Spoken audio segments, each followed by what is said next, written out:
preventif dalam arti kata kita antisipasi dari awal titik-titik ataupun lokasi-lokasi yang memang dipetakan akan terjadi bencana, ya, macam-macam bencana, baik genangan air, kemudian longsor, kemudian aliran sungai terutama, ya, kita antisipasi kalau terjadi banjir bandang, betul ya Pak ya?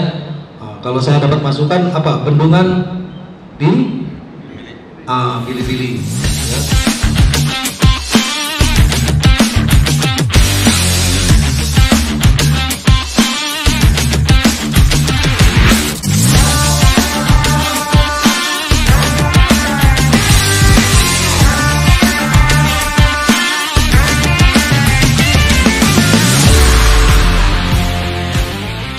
Memang ada beberapa titik kemarin, tapi yang cukup dominan ya mungkin di daerah sini ya, daerah 10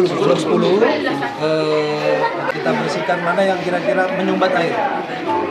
Kedatangan semua rombongan dari Pandang yang diwakili oleh Pak Dandim, Kota Makassar, supaya sebagaimana yang kita harapkan bisa bersinergi terus sampai ke depan.